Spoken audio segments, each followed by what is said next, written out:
नमस्कार दोस्तों, स्वागत है आपका अपने चैनल एएस एकेडमी में। और दोस्तों मैं हूं अरविंद्र। दोस्तों हम आपके लिए लेकर आए हैं जनरल साइंस के कुछ महत्वपूर्ण प्रश्न। दोस्तों जो railway group D, assistant loco pilot and NTPC के लिए बहुत ही मोस्ट आईएमपी क्वेश्चंस हैं।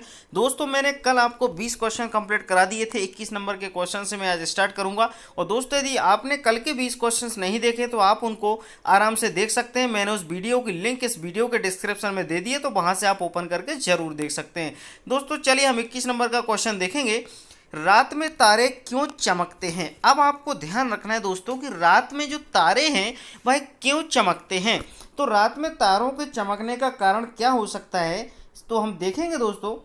अनेक अपवर्तन के कारण, अनेक परावर्तन के कारण, ऊष्मा के कारण और ऊर्जा के कारण। तो दोस्तों ध्यान रखना, जब कोई चीज़ चमकती है तो उसमें हमेशा अपवर्तन होता है, ना कि परावर्तन। तो हमारे जो रात में तारे चमकने का कारण दोस्तों क्या होगा? रात में तारे चमकने का कारण होगा अनेक अपवर्तन के कारण। तो मैंने बताया दोस्तों, यदि कोई चीज़ चमकती है तो उसमें अपवर्तन का कारण होता है। नेक्स्ट क्वेश्चन है दोस्तों, रात के समय आवासीय क्षेत्र में शोर का अनुमानित स्तर है। यानी जैसे आवासीय क्षेत्र में जहाँ पर लोग बाग रहते हैं वहाँ पर यदि रात के समय में जो शोर होता है, वो शोर का जो अनुमानित स्तर क्या होता है? 54 dB, 45 dB, 37 dB और 39 dB।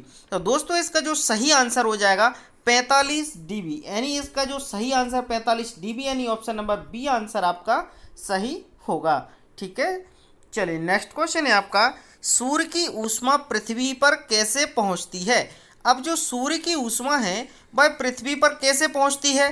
तेज गति के द्वारा, या फिर विकिरणों के द्वारा, तरंगों के द्वारा, या कम गति के द्वारा। तो दोस्तों जो विकिरण होती हैं, आपने सुना होगा परावैंगनी किरणें, इस टाइप की जो विकिरणें होती हैं, मतलब विकिरणों के द्वारा आपकी सूर्य की ऊष्मा पृथ्वी पर पहुंचती है।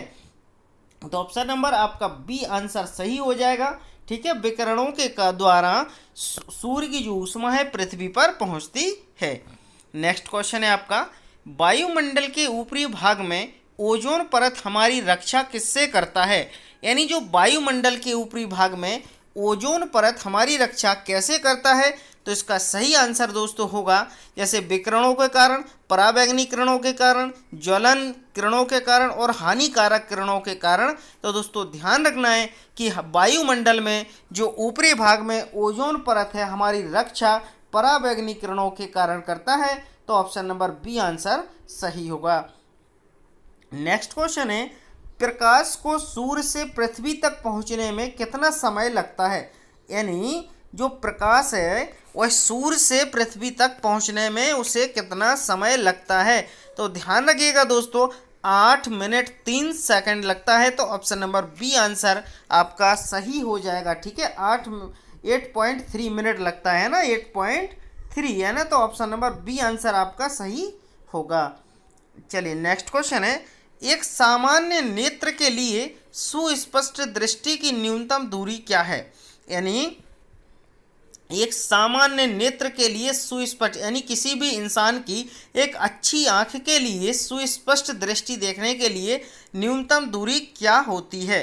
तो option number 25 centimetre, 35 centimetre, 45 centimetre या 20 सेंटीमीटर। तो दोस्तों इसका जो सही आंसर हो जाएगा ऑप्शन नंबर आपका ए, यानी 25 सेंटीमीटर। तो 25 सेंटीमीटर एक आदमी को यदि सामान्य तरीके से स्पष्ट रूप से देखना है तो 25 सेंटीमीटर की दूरी काफ़ी है। ऑप्शन नंबर ए आंसर सही होगा। नेक्स्ट क्वेश्चन है आपका, लैंप की बत्ती में तेल किसके कारण ऊपर उठता है? आपने देखा होगा कि गांव वगैरह में जो लैंप जलती है, जब मम्मी केरोसिन का तेल डाल देते हैं, मिट्टी का तेल डाल देते हैं और उसमें एक धागा डाल देते हैं जिस रस्सी टाइप की, उससे तेल आपका ऊपर चढ़ता रहता है। तो वो कैसे चढ़ता रहता है दोस्तों? ध्यान रखिएगा, कैसिकीय घटना के कारण, ऊर्जा के कारण, दबाव के कारण, एक केशिकीय घटना के कारण। तो दोस्तों इसका जो सही आंसर होगा 27 का केशिकीय घटना के कारण, यानी ऑप्शन नंबर ए आंसर आपका सही हो जाएगा। आप एक गलती मत कर देना, बहुत सारे स्टूडेंट कोशिकीय घटना के कारण कर देते हैं, लेकिन ये गलत है। इसका सही आंसर है केशिकीय घटना, ना कि कोशिकीय घटना। ठीक है, तो ऑप्शन नंबर ए आंसर सही होगा। नेक्स्ट क्वेश्चन है, निकट दृष्टि दोष या मायोपिया को किस लेंस का प्रयोग करके ठीक किया जा सकता है? यानी निकट दृष्टि दोष या मायोपिया को किस लेंस का प्रयोग करके ठीक किया जा सकता है? तो दोस्तों इसका जो सही आंसर होगा, उत्तल लेंस या अवतल लेंस या कठोर लेंस या सामान्य लेंस। तो दोस्तों जो निकट दृष्टि दोष होते हैं, जिनको निकट दृष्टि दोष का मतलब होता है जिनको दूर का दिखाई नहीं देता है, उनके लिए हम कौन से लेंस का प्रयोग करते हैं? उनके लिए हम अवतल लेंस का प्रयोग करते हैं। ऑप्शन नंबर बी आंसर सही होगा। ध्यान रखना हमेशा निकट दृष्टि और दूर दृष्टि ये एक दूसरे के उल्टे होते हैं। जिसको निकट दृष्टि दोष है मतलब उसे दूर का नहीं दिखाई देता है, और जिसे दूर दृष्टि दोष है उसे पास का नहीं दिखाई देता है। ठीक है, नेक्स्ट क्वेश्चन है, मायोपिया का दूसरा नाम क्या है? अब मायोपिया का जो दूसरा नाम क्या होता है? मायोपिया मतलब एक आपकी आंख से रिलेटेड रोग होता है, मतलब दृष्टि से रिलेटेड होता है।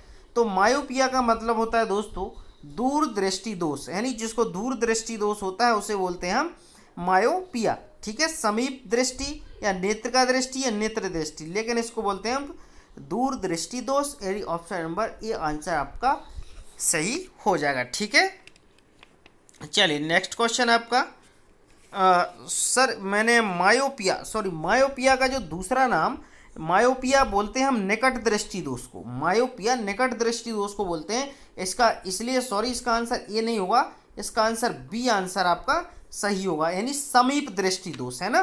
ध्यान रखना, दूर दृष्टि दोष नहीं होता, ये होता है समीप दृष्टि दोष यानी निकट दृष्टि दोष जिसे बोलते हैं। नेक्स्ट है, वह कौन सा प्रकाशीय उपकरण है जिसके माध्यम से दूर की वस्तुओं को नज़दीक से देखा जा सकता है? वह कौन सा प्रकाशीय उपकरण है? ध्यान रखना, वह कौन सा प्रकाशीय उपकरण है जिसके माध्यम से दूर की वस्तुओं को बहुत नज़दीक देखा जा सकता है? वो उत्तल लेंस, दूरबीन, अवतल लेंस या नेत्र का? तो दोस्तों इसका जो सही आंसर होगा, आपको पता है पहले के समय में जो राजा महाराजा थे अपने किलों से बहुत सारी चीज़ों को, बाहर की चीज़ों को देखने का प्रयास करते थे, तो वो किस चीज़ का उपयोग करते थे?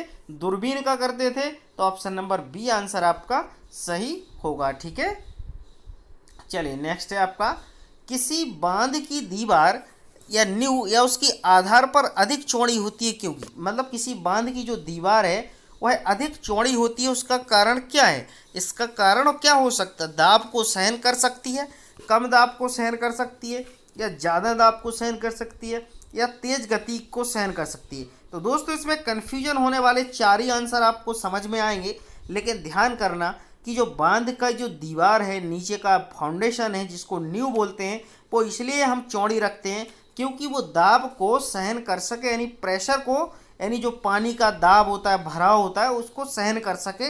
इसलिए ऑप्शन नंबर ए आंसर ही इसका सही होगा। ठीक है, न्यूटन का पहला गति नियम संकल्पना देता है। जो न्यूटन का गति का जो पहला नियम है वह संकल्पना किसकी देता है?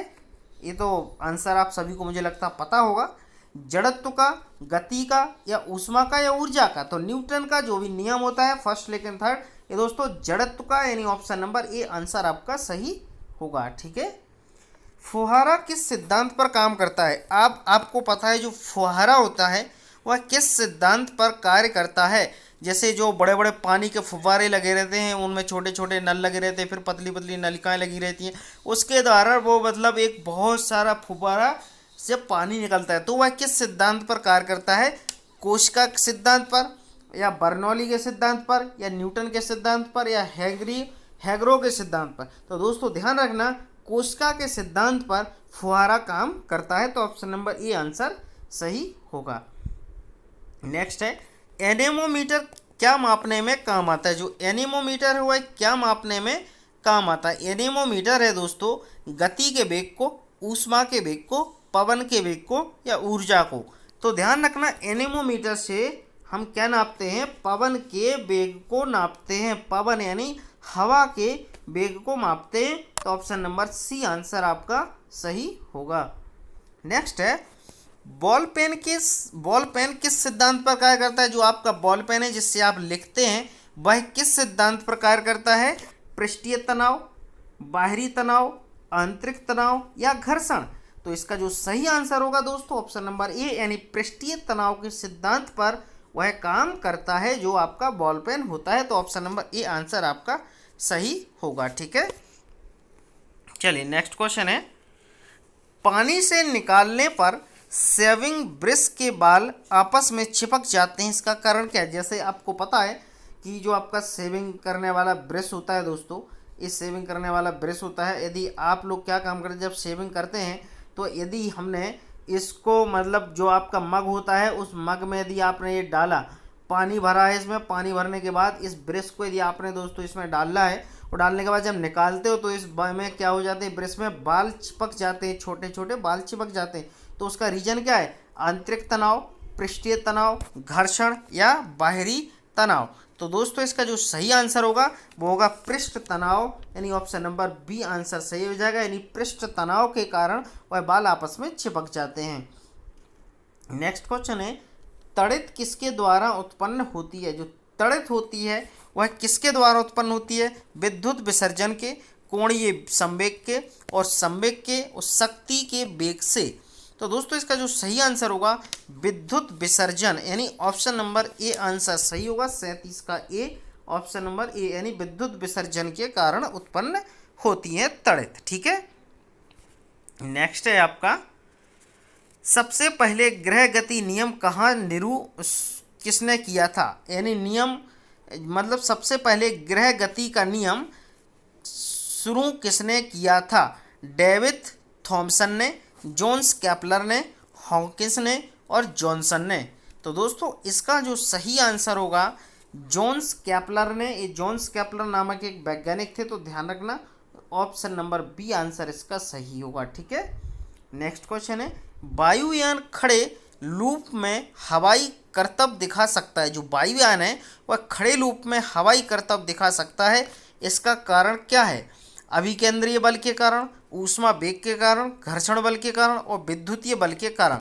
तो ध्यान रखना जो वायुयान होता है वह अभिकेंद्रीय बल के कारण हमेशा हवाई करतब दिखा सकता है, यानी अभिकेंद्रीय बल, ऑप्शन नंबर ए आंसर सही होगा। ठीक है, नेक्स्ट है आपका, रॉकेट की गति पर कौन सा संरक्षण सिद्धांत लागू होता है? रॉकेट पर संवेग का संरक्षण, वेग का संरक्षण या फिर गति का संरक्षण या अभिकेंद्रीय। तो रॉकेट की गति पर कौन सा संरक्षण सिद्धांत यानी संवेग का संरक्षण सिद्धांत इस पर काम करता है? तो ऑप्शन नंबर ए आंसर आपका सही होगा। ठीक है, तो दोस्तों इधर पे देखिएगा, इस वीडियो में भी हमने 20 क्वेश्चंस कंप्लीट कर लिए हैं और मैंने बता दिया फर्स्ट वीडियो में भी 20 क्वेश्चंस कंप्लीट करा चुका हूं, वो नहीं देखा है तो इस वीडियो को डिस्क्रिप्शन में उसकी लिंक दी है, तो वहां से आप देख सकते हैं। और दोस्तों आप वीडियो को लाइक और शेयर जरूर कर देना, चैनल पर न्यू है तो चैनल को भी सब्सक्राइब कर लीजिए और घंटी के साइन पर जरूर क्लिक कर लेना, जिससे मेरे लेटेस्ट वीडियो आपको मिलते रहेंगे। तो दोस्तों मिलता हूँ नेक्स्ट वीडियो में नेक्स्ट टॉपिक के साथ, जब तक के लिए नमस्कार, अपना बहुत ख्याल रखिए।